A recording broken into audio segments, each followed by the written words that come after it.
হেই বন্ধুরা, আজ আমি হাজির হয়েছি 2021 সালে পৌরাণিক গাছ রয়েছে যে গাছের ফুল যে কোনো অসুস্থতা বা আঘাত খুব সহজেই নিরাময় করতে পারে, এমনকি যে কোনো অভিশাপ থেকেও মুক্তি পাওয়া যায়। তাই যুগ যুগ ধরে বহু মানুষ ওই পৌরাণিক গাছ পর্যন্ত পৌঁছানোর চেষ্টা করে আসছে, যাদের মধ্যে সব থেকে বিখ্যাত ডন আগুয়েরের গল্প, যিনি 1556 সাল নাগাদ কিছু লোকজনকে সঙ্গে নিয়ে আফ্রিকার গভীর জঙ্গলে ওই টিয়ার্স অফ দ্য মুন নামক গাছের খোঁজ করতে শুরু করে। কিন্তু বাকিদের মতো তাদের অবস্থাও সেই একই হয়, মানে কিছুদিনের মধ্যেই বিভিন্ন কারণে ডন আগুয়েরের কিছু সঙ্গী সাথী মারা যায় এবং বাকিরা সকলেই অসুস্থ হয়ে পড়ে।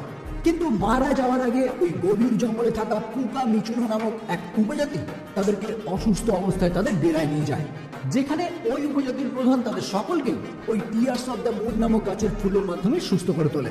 মানে এই উপজাতি জানে ওই গাছ কোথায় রয়েছে, এমনকি কথিত আছে এই উপজাতিরাই ওই গাছের রক্ষাকর্তা। যেটা জানার পরে আগুয়েরে ওই উপজাতির প্রধানের থেকে অ্যারোহেড নামক একটি বস্তু এবং ওই গাছ কোথায় আছে সেটা জানতে চায়। এখানে জানিয়ে রাখি, এই অ্যারোহেড হলো একমাত্র বস্তু যেটার মাধ্যমে ওই গাছের ফুল ফোটানো সম্ভব, এমনকি এই অ্যারোহেডের মাধ্যমে ওই গাছ পর্যন্ত পৌঁছানো যায়। কিন্তু এই উপজাতি যেহেতু ওই গাছের রক্ষাকর্তা, তাই এই উপজাতির প্রধান আগুয়েরের এই প্রস্তাব প্রত্যাখ্যান করে। ফলস্বরূপ আগুয়েরের রাগান্বিত হয়ে উপজাতির প্রধানকে সঙ্গে সঙ্গেই হত্যা করে এবং একই সঙ্গে তাদের ওই ডেরা পুরোপুরি জ্বালিয়ে দেয়। যেটা দেখে উপজাতির প্রধানের মেয়ে ওই অ্যারোহেড নিয়ে জঙ্গলের মধ্যে পালিয়ে যাওয়ার চেষ্টা করে, কিন্তু আগুয়েরে এবং তার সঙ্গী সাথীরা তার পিছনে ধাওয়া করতে থাকে ওই অ্যারোহেড উদ্ধার করার জন্য। আর এই সব দেখে উপজাতির প্রধান মৃত্যুশয্যায় সজ্জিত হয়েও আগুয়েরে এবং তার সঙ্গী সাথীদের এমন একটি অভিশাপ দিয়ে যায় যে তারা এই অ্যামাজন নদী ছেড়ে কোনোদিনই বাইরে বেরোতে পারবে না। মানে তাদের অনন্তকাল এই নদী একবার যদি সে খুঁজে পায় তাহলে ওই গাছের ফুল থেকে যে কোনো দুরারোগ্য ব্যাধির ওষুধ তৈরি করা যাবে। মানে ওই ফুল যদি তারা উদ্ধার করতে পারে তাহলে চিকিৎসা বিজ্ঞানে ইংল্যান্ডে একটি বড় বিপ্লব ঘটবে। আচ্ছা, এখানে জানিয়ে রাখি, মুভিতে ওই গাছের পাপড়ি বলা হয়েছে, কিন্তু আমি এখানে ফুল বলছি। ওকে, তো এই মুহূর্তে আমরা দেখতে পাই ইংরেজদের রয়্যাল একটি সোসাইটিতে লিলির ভাই ম্যাকগ্রেগর ওই গাছ এবং তার ফুল সম্বন্ধে একটি বিস্তারিত বিবরণ দিচ্ছেন, কারণ ডক্টর লিলি জানতে পেরেছে সেই অ্যারোহেড বর্তমানে এই সোসাইটির কাছেই রয়েছে, মানে যার মাধ্যমে ওই গাছ পর্যন্ত পৌঁছানো যেতে পারে। তাই লিলি এবং তার ভাই এই সোসাইটি থেকে ওই অ্যারোহেডটি উপহার হিসেবে পেতে চায়। কিন্তু ম্যাকগ্রেগর ওই গাছের বিভিন্ন উপকার সম্বন্ধে বিবরণ দেওয়ার পরেও এই সোসাইটি তাদের অনুরোধ প্রত্যাখ্যান করে, কারণ জার্মানির একজন অভিজাত ব্যক্তি প্রিন্স জোয়াকিম ওই অ্যারোহেডের বিনিময়ে বহু অর্থের অফার দিয়েছে। তাই সোসাইটিও চায় ওই অ্যারোহেড প্রিন্স জোয়াকিমের হাতেই তুলে দিতে, আর প্রিন্স জোয়াকিমও ওই অ্যারোহেড নিতে চায় এই একই কারণে, মানে ওই গাছ খুঁজে তার ফুল উদ্ধার করে সে যাতে আরো অভিজাত হয়ে উঠতে পারে এবং জার্মানিকে চিকিৎসা বিজ্ঞানে আরো উন্নত করে তুলতে পারে। কিন্তু সোসাইটি ওই অ্যারোহেড প্রিন্স জোয়াকিমের হাতে তুলে দেওয়ার আগে ডক্টর লিলি চালাকি করে তাদের স্টোর রুম থেকে ওই অ্যারোহেডটি চুরি করে নেয়। যদিও একদম লাস্ট মুহূর্তে প্রিন্স জোয়াকিম লিলিকে ঠিকই দেখে ফেলে আর তার দলবল নিয়ে তৈরি হতে শুরু করে যে কোনো উপায়ে লিলির থেকে ওই জিনিসটি উদ্ধার করতে। কিন্তু লিলি তার ভাইকে নিয়ে বেরিয়ে পড়ে ব্রাজিলের উদ্দেশ্যে, যেখান থেকে সে রওনা হবে অ্যামাজন জঙ্গলে। ওকে, তো এখান থেকে সিন শিফট হয় দক্ষিণ আমেরিকার অ্যামাজন ফরেস্টে, যেখানে আমরা পরিচিত হই এই মুভির মুখ্য চরিত্র ডুয়াইন জনসনের সঙ্গে। ও সরি, মুভিতে চরিত্রের নাম ফ্র্যাঙ্ক উলফ, যে এই অ্যামাজন ফরেস্টের একজন ট্যুর গাইড হিসেবে কাজ করে। মানে এই অ্যামাজন জঙ্গলে যারা ঘুরতে আসে, ফ্র্যাঙ্ক তার নিজের তৈরি একটি বোটের মাধ্যমে সেখানকার বিভিন্ন জায়গা ঘুরিয়ে দেখায়, কিন্তু মাঝে মাঝে এসে বেশি অর্থ উপার্জনের জন্য বিভিন্ন মানুষকে সাজানো বিপদের মধ্যে ফেলে। যেমন এই জঙ্গলেরই কিছু অধিবাসীকে সে অর্থের বিনিময়ে নিজের দলে করে রেখেছে, যারা মাঝে মাঝেই ঘুরতে আসা মানুষদের ভয় দেখায়, আর ফ্র্যাঙ্ক তাদেরকে এই সমস্ত মানুষদের থেকে নিরাপদে ফিরিয়ে নিয়ে যাওয়ার জন্য বেশি টাকা নেয়। কিন্তু হ্যাঁ, এই সকল কাজ করে সেইখানে ঘুরতে আসা বিভিন্ন মানুষদের বেশ এন্টারটেইন করে। যাই হোক না কেন, দুর্ভাগ্যের বিষয় মিস্টার নীলো নামক একজন ব্যবসায়ী ফ্র্যাঙ্কের ওই মোটর ইঞ্জিন একদিন খুলে নেয়, কারণ ফ্র্যাঙ্ক তার ওই নৌকার ইঞ্জিন কিনেছিল ওই ব্যবসায়ী থেকে, কিন্তু নির্দিষ্ট টাইম মতো টাকা দিতে না একমাত্র পারবে তাদেরকে অ্যামাজনের গভীর জঙ্গলে যাওয়ার ব্যবস্থা করে দিতে, যে কারণে সে এখানে পৌঁছে মিস্টার নীলোর খোঁজ করতে থাকে। ওদিকে ফ্র্যাঙ্ক তার বোটের ইঞ্জিন পুনরায় ফিরে পাওয়ার জন্য মিস্টার নীলোর অফিসে গোপনে প্রবেশ করে, আর ঠিক সেই মুহূর্তেই সেখানে উপস্থিত হয় ডক্টর লিলি। ফলে আর কোনো উপায় না দেখে ফ্র্যাঙ্কই নিজেকে মিস্টার নীলো হিসাবে লিলির কাছে পরিচয় দেয়। কিন্তু যখনই ডক্টর লিলি তার কাছে থাকা হাতি তৈরি একটি অ্যামাজন জঙ্গলের ম্যাপ দেখিয়ে সেখানে থাকা একটি বিশেষ জায়গায় নিয়ে যাওয়ার কথা বলে, তখনই ফ্র্যাঙ্ক থেকে সাবধান করে পৃথিবীর যে কোনো জায়গায় চলে যান, কিন্তু ভুলেও ওই জায়গায় যাওয়ার কোনোদিনই চেষ্টা করবেন না, কারণ ওই জায়গায় যাওয়া মানে নিজে থেকেই মৃত্যুকে বেছে নেওয়া। যদিও লিলি এসব কিছু শোনার পাত্র একদমই না। সে জানায় তার বাবার কাছ থেকে সে শুনেছে এই জায়গাতেই রয়েছে টিয়ার্স অফ দ্য মুন নামক সেই পৌরাণিক গাছ, যেটা তাকে এখন উদ্ধার করতেই হবে। এবার এই কথা শুনে ফ্র্যাঙ্ক থেকে বোঝানোর চেষ্টা করে ওই গাছ শুধুমাত্র একটি গল্প কথা, সত্যি ওই গাছ আছে কিনা এর কোনো প্রমাণ কোনোদিনই পাওয়া যায়নি। তাই ফ্র্যাঙ্ক ওই জায়গা ছেড়ে অ্যামাজনের অন্যান্য কিছু জায়গা ঘুরে দেখার জন্য তাকে রিকোয়েস্ট করে। যদিও লাস্ট পর্যন্ত ডক্টর লিলির প্রচুর অর্থের বিনিময়ে অবশেষে ফ্র্যাঙ্ক রাজি হয়ে যায় তাকে ওই স্থানে নিয়ে যাওয়ার জন্য। কিন্তু পরবর্তীতেই তারা দুজন মিলে যখন একটি রেস্টুরেন্টে বসে ওই জায়গা নিয়ে বিভিন্ন রকম আলোচনা করতে থাকে, ঠিক তখনই লিলির ভাই ম্যাকগ্রেগর অরিজিনাল নিলোকে নিয়ে সেই স্থানে উপস্থিত হয়। আর অবশেষে ডক্টর লিলি বুঝতে পারে সে এতক্ষণ নীল ভেবে যার সঙ্গে ড্রিল করেছে সে আসলে ফ্র্যাঙ্ক নামক একজন ট্যুর গাইড। তাই তার সঙ্গে সমস্ত ড্রিল ক্যান্সেল করে সে মিস্টার নীলের সঙ্গে কথা বলতে শুরু করে।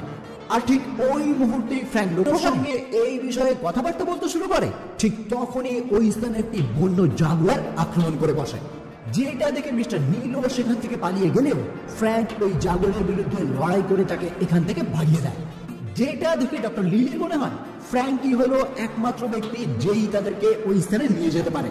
ফলে তারা তিনজন মিলে মানে ফ্র্যাঙ্ক, লিলি এবং ম্যাকগ্রেগর ফ্র্যাঙ্কের নৌকার দিকে অগ্রসর হয় সেই স্থানের উদ্দেশ্যে রওনা হওয়ার জন্য। এতক্ষণে মিস্টার নীলও বুঝতে পেরে গেছে ফ্র্যাঙ্ক তার বোটের ইঞ্জিন তার থেকে চুরি করে নিয়ে গেছে, ফলে সে আবারও সেটা তার থেকে ফিরিয়ে আনার জন্য লোক পাঠায়। আর এই একই টাইমে প্রিন্স জোয়াকিমের কিছু ভাড়াটে গুন্ডারা সেই স্থানে উপস্থিত হয়ে ডক্টর লিলিকে একটি পাখির খাঁচায় বন্দি করে সেখান থেকে নিয়ে যাওয়ার চেষ্টা করে, যাতে তারা লিলির থেকে ওই অ্যারো হেডকে উদ্ধার করতে পারে। যদিও ডক্টর লিলি চালাকি এবং ফ্র্যাঙ্কের শক্তির কাছে পরাজিত হয়ে দুই টিমই তাদেরকে আটকাতে ব্যর্থ হয়। যেটা জানার পর প্রিন্স জোয়াকিম একটি জার্মান সাবমেরিনের মাধ্যমে ফ্র্যাঙ্কের ওই বোটের উপর আক্রমণ করার চেষ্টা করে, কিন্তু ফ্র্যাঙ্কের কৌশলেই তারা ওই সাবমেরিনের আক্রমণ থেকে ঠিকই বেঁচে যায়। উল্টে ওই সাবমেরিনই ক্ষতিগ্রস্ত হয়ে পড়ে, আর তারা তিনজন মিলে বিনা বাধায় সেখান থেকে বেরিয়ে পড়ে সেই পৌরাণিক গাছের খোঁজে। যদিও প্রিন্স জোয়াকিম এত সহজে হার না মেনে তার সঙ্গী সাথীদের সঙ্গে নিয়ে উপস্থিত হয় সেই অভিশপ্ত বিজয়ীদের কাছে, মানে ডন আগুয়ারে এবং তার বাহিনীর কাছে, যারা এই মুহূর্তে জঙ্গলের একটি গুহায় আবদ্ধ হয়ে পুরোপুরি পাথরে রূপান্তরিত হয়েছে। আর প্রিন্স জোয়াকিম সেখানে পৌঁছে আগুয়ারের মুখে এক ফোঁটা ওই নদীর জল দিয়ে তাকে কিছুটা জীবন্ত করে তোলেন, আর তারপর তাকে জানায় বর্তমানে সেই অ্যারো হেড এই জঙ্গলেই রয়েছে, যার মাধ্যমে ওই গাছ পর্যন্ত পৌঁছানো সম্ভব। আর আমরা প্রথমেই জেনেছি ওই গাছের ফুল থেকে যে কোনো অভিশাপ থেকে মুক্তি পাওয়া যায়, মানে এই আগুয়েরে এবং তার দলবল যে অভিশপ্ত হয়ে এই অ্যামাজনে আটকে রয়েছে এইটা থেকেও তারা মুক্তি পেতে পারে ওই ফুলের মাধ্যমে। তাই এই মুহূর্তেই প্রিন্স জোয়াকিম তাদের সঙ্গে চুক্তি করে সে এবং তার দলবল যদি ওই অ্যারো হেড তাকে জোগাড় করে দিতে পারে তাহলে ওই গাছ খুঁজে সেই ফুলের মাধ্যমে সেও তাদেরকে এই অভিশাপ থেকে মুক্ত হতে সাহায্য করবে। ফলে আগুয়েরেও তার এই প্রস্তাবে রাজি হয়ে যায়, আর প্রিন্স জোয়াকিমও একটি ডিনামাইট বিস্ফোরণ ঘটিয়ে নদীর জল সেই স্থান পর্যন্ত নিয়ে আসে, যার ফলে তারা সকলে সেখানে বন্দী অবস্থা থেকে মুক্তি পায়। মনে রাখবেন, বন্দী অবস্থা থেকে মুক্তি পায় বলেছে, অভিশাপ থেকে কিন্তু না। এদেরকে নিয়ে আরো কিছু স্টোরি রয়েছে যেটা আপনারা আর কিছুক্ষণের মধ্যেই বুঝতে পারবেন। ওকে, তো অন্যদিকে দেখা যায় নদীতে সফর করার টাইমে লিলি এবং ম্যাকগ্রেগর বুঝতে পারে যেই জাগুয়ারের আক্রমণ থেকে ফ্র্যাঙ্ক তাদেরকে বাঁচিয়েছিল সেইটা আসলে তারই পোষ্য, মানে ফ্র্যাঙ্ক এই বিষয়েও তাদেরকে বোকা বানিয়েছে। যেটা জানার পরে লিলি ভাবতে শুরু করে ফ্র্যাঙ্ককে বিশ্বাস করাটা তার ঠিক হয়েছে কিনা, কিন্তু এই মুহূর্তে আর কোনো উপায় না থাকায় তার ওই নির্দিষ্ট দিকেই রওনা হতে থাকে। আবার এরই মধ্যে লিলি গোপনে ফ্র্যাঙ্কের কেবিনে প্রবেশ করে দেখতে পায় সেইখানে ওই অ্যারো হেড সহ এই অ্যামাজন জঙ্গলের বিভিন্ন রকমের মানচিত্র রয়েছে। আর এটা দেখে লিলি খুব সহজেই বুঝতে পারে ফ্র্যাঙ্কও তাদের মতো ওই গাছ নিয়ে নিশ্চয়ই গবেষণা করেছে। ফলে তারপর হয় মানে তাদের ওই বোর্ড একটি বড় জলপ্রপাতের সামনে এসে দাঁড়ায়, যেখানে তারা উপর থেকে নিচে পড়ে যাওয়ার ঠিক আগের মুহূর্তে কোনো ক্রমে সেখান থেকে বেঁচে যায়। যার পর অন্য রাস্তা দিয়ে অনেকটা জলপথ পাড়ি দেওয়ার পর ওই জঙ্গলের কিছু উপজাতিরা তাদেরকে বন্দী বানায়, আর তারপর তাদেরকে ওই বন্দী অবস্থাতেই হাজির করা হয় ওই উপজাতির লিডারের সম্মুখে, যে তাদেরকে তাদের ভাষায় জানিয়ে দেয় লিলির কাছে থাকা ওই অ্যারো হেড তারা যদি ভালোই তাদের হাতে তুলে দেয় তাহলে তারা তাদেরকে সসম্মানে মুক্তি দেবে। কিন্তু লিলি যখন সেটা না দিয়ে তাদের সঙ্গে লড়াই করার জন্য প্রস্তুত হয়, তখনই ওই উপজাতি প্রকাশ করে এটা আসলে ফ্র্যাঙ্কের একটি চালাকি। মানে এই উপজাতির সঙ্গে ফ্র্যাঙ্ক আগে ভাগে পরিচিত এবং এই টাইমে প্ল্যান মাফিক সে নিজেদেরকে বন্দি বানিয়েছে, যাতে লিলিকে ভয় দেখিয়ে তারা তার থেকে ওই অ্যারো হেড দিয়ে উদ্ধার করতে পারে। ফলে এই মুহূর্তেও লিলি যখন ফ্র্যাঙ্কের এই চালাকি বুঝতে পারে, তখন সে ক্ষুব্ধ হয়ে জানিয়ে দেয়, তোমাকে বিশ্বাস করা আমার একদমই উচিত হয়নি, তাই এই মুহূর্ত থেকে আমি একাই ওই গাছের সন্ধান করব, তোমাকে আমার আর দরকার নেই। কিন্তু এখান থেকে বেরিয়ে যাওয়ার আগে এই উপজাতির প্রধান লিডার শ্যাম নামক একটি মহিলার থেকে টাকার বিনিময়ে অ্যারো হেডে আনা কিছু প্রাচীন ভাষার অনুবাদ জেনে নেয়, যার মাধ্যমে তার কাছে পরিষ্কার হয়ে যায় ওই গাছ অ্যামাজন জঙ্গলের কোন জায়গায় থাকতে পারে। এছাড়াও আরো এমন কিছু গোপন তথ্য সে জানতে পারে যেগুলি ওই ফুল হাসিল করতে তাকে সাহায্য করবে। কিন্তু দুর্ভাগ্যের বিষয়, ক্ষণিকের মধ্যেই সেখানে উপস্থিত হয় অভিশপ্ত সেই বিজয়ীরা, মানে আগুয়েরে এবং তার বাহিনী, যারা মুহূর্তেই লিলির কাছে থাকা সেই অ্যারো হেড ছিনিয়ে নেয়। কিন্তু ফ্র্যাঙ্ক লিলিকে সাহায্য করার জন্য নিজে আগুয়েরের হাতে গুরুতরভাবে আঘাতপ্রাপ্ত হলেও সেই অ্যারো হেড ডক্টর লিলির কাছে আবারও ফিরিয়ে দিয়ে নিজে আহত অবস্থায় নদীতে পড়ে যায়। পরবর্তীতে এইরকম অবস্থা দেখে ট্রেডার শ্যাম লিলিকে উপদেশ দেয় যত তাড়াতাড়ি সম্ভব এই অ্যারো হেড নিয়ে সে যেন গভীর জঙ্গলের দিকে দৌড়ায়, তাহলে ওই সমস্ত অভিশপ্ত বিজয়ীরা আর তার পিছু নিতে পারবে না, কারণ তাদের উপর অভিশাপ আছে, তাদেরকে এই নদীর আশেপাশেই চিরকাল থাকতে হবে। আর যদি তারা জঙ্গলে ঢোকার চেষ্টা করে, তাহলে সঙ্গে সঙ্গে এই জঙ্গল তাদেরকে বন্দি বানিয়ে আবারও নদীতে ফিরিয়ে দেবে। আর এখানেও আমরা সেই একই ঘটনা দেখতে পাই। লিলির পিছনে যখন তারা ধাওয়া করতে শুরু করে, ঠিক তখন এই জঙ্গল তাদেরকে বন্দি বানিয়ে আবারও নদীতে ফিরিয়ে দেয়। মানে লিলি এই মুহূর্তে তাদের থেকে কোনো প্রকারে মুক্তি পায়। কিন্তু এই অভিশপ্ত বিজয়ীরা এরপরেও থেমে না থেকে কিছু মৌমাছির মাধ্যমে খবর পাঠায় প্রিন্স জোয়াকিমের কাছে, যারা জোয়াকিমকে অ্যামাজন মানচিত্রের একটি নির্দিষ্ট জায়গা দেখিয়ে বুঝিয়ে দেয় বর্তমানে সেই অ্যারো হেড ওই জায়গায় থাকতে পারে। ফলস্বরূপ প্রিন্স জোয়াকিম তার সাবমেরিনের মাধ্যমে রওনা হয় ডক্টর লিলিকে ধরার জন্য। আর এদিকে লিলির ভাই ম্যাকগ্রেগর এই সমস্ত ঘটনার মধ্যে পায়ে গুরুতর চোট পেয়েছে, যে কারণে সে লিলিকে পরামর্শ দেয় তাদেরকে এখনই এখান থেকে ফিরে যাওয়া উচিত। কিন্তু লিলি তাকে এখান থেকে চলে যেতে বলে একাই ওই গাছ উদ্ধার করার সিদ্ধান্ত নেয়। যদিও পরদিন সকালেই তারা নদীর পার্শ্ববর্তী একটি যায়, যার পর ফ্র্যাঙ্ক থেকে জানায় তার আসল নাম ফ্রান্সিসকো, আর সে বেঁচে রয়েছে মোটামুটি 400 বছর, কারণ ফ্র্যাঙ্ক নিজেও ওই অভিশপ্ত বিজয়ীদের মধ্যেই একজন। কি বুঝতে পারলেন না? চলো তাহলে একটু ডিটেলে জানা যাক। 1556 সাল নাগাদ জন আগুয়েরে যে সমস্ত মানুষদের নিয়ে এই অ্যামাজনের জঙ্গলে ওই টিয়ার্স অফ দ্য মুন নামক গাছের খোঁজ এসেছিল, তাদের মধ্যেই একজন ছিলেন এই ফ্র্যাঙ্ক। আসলে ফ্র্যাঙ্কের বাবা ডন আগুয়েরের বাবার সেনাবাহিনীতে কাজ করত, কিন্তু কোনো একদিন আগুয়েরের বাবাকে বাঁচাতে গিয়ে ফ্র্যাঙ্কের বাবা যখন মারা যায়, তখন থেকেই আগুয়েরের বাবা ফ্র্যাঙ্ককেও নিজের ছেলের মতোই মানুষ করতে শুরু করে। দিন বদলায় আর আগুয়েরে তার বাবার জায়গায় সম্রাট হয়ে ওঠে। কিন্তু দুর্ভাগ্যের বিষয়, আগুয়েরের একমাত্র কন্যা একটি দুরারোগ্য ব্যাধিতে আক্রান্ত হয়ে পড়ে, যার পর আগুয়েরে জানতে পারে ওই অলৌকিক গাছের কথা, যার পাপড়ির মাধ্যমে যে কোনো ব্যাধি সারানো যেতে পারে। ফলে মেয়েকে বাঁচানোর জন্যই আগুয়েরে তার দলবল নিয়ে রওনা হয় অ্যামাজন জঙ্গলের উদ্দেশ্যে, যেখানে তার বহু সঙ্গী সাথী মারা যাওয়ার পর সকলেই যখন অসুস্থ হয়ে পড়ে, তখনই সেখানকার কিছু গ্রামবাসী তাদেরকে উদ্ধার করে সুস্থ করে তোলে, যেটা আমরা আগেও শুনেছি। কিন্তু এই গাছ এবং সেই অ্যারোহেডের জন্য আগুয়েরে যখন তাদের উপরেই আক্রমণ করতে শুরু করে, ফ্র্যাঙ্কের এই বিষয়টি কিন্তু একদমই ভালো লাগে না, কারণ যাদের জন্যই তারা সুস্থ হলো তাদের উপর আক্রমণ করাটা নিতান্তই তার বিশ্বাসঘাতকতা বলে মনে হয়। ফলে সে যখন আগুয়েরেকে ওই অ্যারোহেড উদ্ধার করার কাজে বাধা দেওয়ার চেষ্টা করে, তখনই সে ফ্র্যাঙ্কের উপরেও আক্রমণ করে বসে। মানে তখন থেকেই তারা একে অপরের শত্রুতে পরিণত হয়। এরপর ওই উপজাতির লিডারের অভিশাপে তারা সারা জীবনের জন্য এখানেই আটকে যায়। মানে তারা মারাও যাবে না, আবার এই নদী থেকে দূরেও কোথাও যেতে পারবে না। আর যদিও ভুলবশত দূরে যাওয়ার চেষ্টা করে, ওই জঙ্গলই তাদেরকে আবারও ওই নদীর কাছে ফিরিয়ে দেবে। কিন্তু ফ্র্যাঙ্ক যেহেতু আগুয়েরের শত্রুতে পরিণত হয়েছিল, তাই মাঝে মাঝে আগুয়েরের বাহিনী এবং ফ্র্যাঙ্কের মধ্যে ঝামেলা লেগেই থাকতো, যেটা থেকে নিস্তার পাওয়ার জন্যই ফ্র্যাঙ্ক চালাকি করে নদী থেকে দূরে অবস্থিত একটি গুহার মধ্যে তাদের সকলকে আটকে দেয়, যেখান থেকে নদীতে ফিরে যাওয়ার আর কোনো রাস্তা নেই। ফলস্বরূপ জঙ্গল তাদেরকে সেখানেই বন্দি করে ফেলে।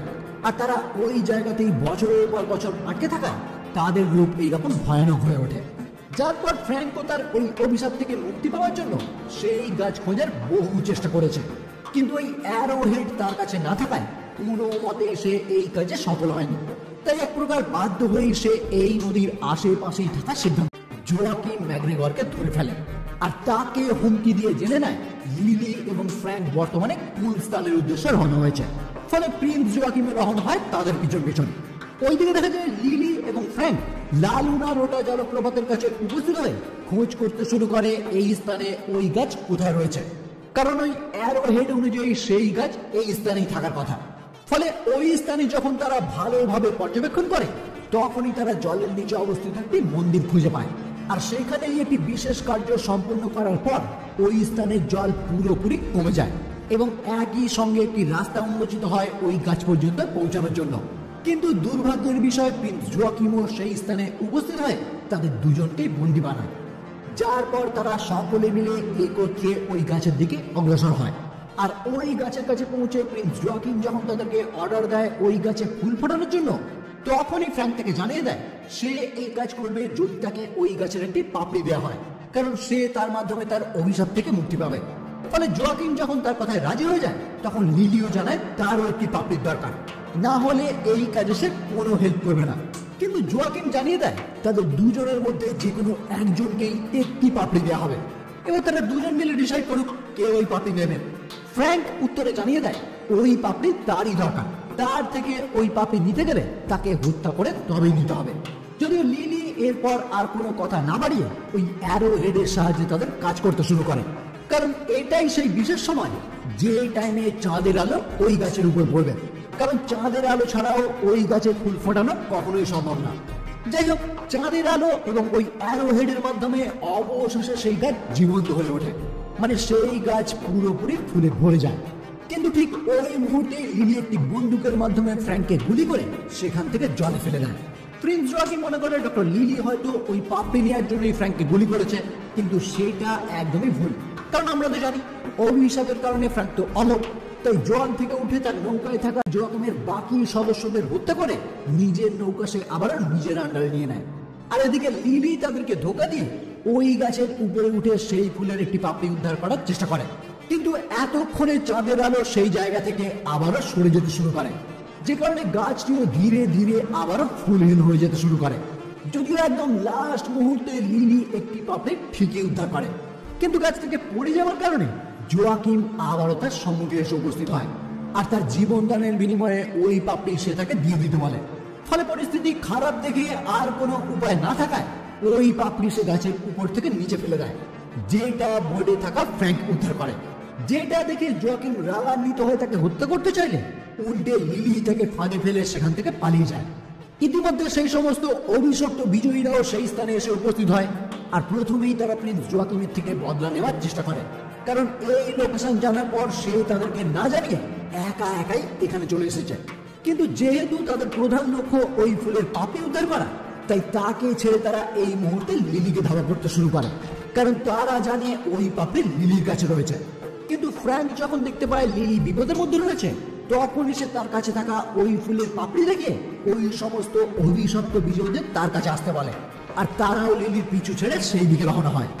যেটা দেখে ফ্র্যাঙ্ক লিলির ভাইকে সেই স্থানে নামিয়ে দিয়ে বোর্ড নিয়ে সোজা সেখান থেকে বেরিয়ে যাওয়ার চেষ্টা করে, কিন্তু অভিশপ্ত বিজয়ীরা তার বোর্ডে উপস্থিত হয়ে তার সঙ্গে লড়াই করতে শুরু করে। যদিও শেষ পর্যন্ত দেখা যায় তার বোর্ড গিয়ে এমন একটি জায়গায় ধাক্কা দেয় যে সেই জায়গা ভেঙে গিয়ে সেখানকার জল পুরোপুরি বাইরে বেরিয়ে যায়, মানে ওই জায়গা তখনই পুরোপুরি জলহীন হয়ে পড়ে। তাই অভিশাপ অনুযায়ী ঠিক আগের মতোই তারা সকলেই সেই জায়গায় আবারও বন্দী হয়ে পড়ে। এদিকে প্রিন্স জোয়াকিম এখনো লিলি ও তার ভাইয়ের উপর আক্রমণ করতে গেলে একটি পাথর স্তম্ভ চাপা পড়ে সেও সেখানেই মারা যায়। যার পর লিলি জানতে পারে ফ্র্যাঙ্ক ওই ফুলের পাপড়ি নিজের কাছে না রেখে তার ভাইয়ের হাতেই দিয়ে দিয়েছে। যেটা দেখতে পেয়ে সে নিজের জন্য ওই পাপড়ি না রেখে তার সাহায্যে সে ফ্র্যাঙ্ককে আবারও পুনরুজ্জীবিত করে তোলে এবং একই সঙ্গে ফ্র্যাঙ্ক তার অভিশাপ থেকেও মুক্তি পায়। এবার এখান থেকে বেরিয়ে যাওয়ার টাইমে তারা দেখতে পায় চাঁদের আলো আবারও ওই গাছের একটি অংশে এসে পড়ার কারণে একটি পাপড়ি আবারও ফুটে উঠেছে, যেটা লিলির গবেষণার জন্য সেই স্থান থেকে তারা উদ্ধার করে। লাস্ট সিনে দেখা যায় লিলি ফ্র্যাঙ্ককে সঙ্গে নিয়ে লন্ডনে ফিরে আসে কারণ বোর্ডে থাকাকালীন লিলি জানতে পেরেছিল ফ্র্যাঙ্কের অনেক দিনের ইচ্ছা লন্ডন ঘুরে দেখার, তাই সে ফ্র্যাঙ্ককেও লন্ডনে নিয়ে আসে। যাই হোক,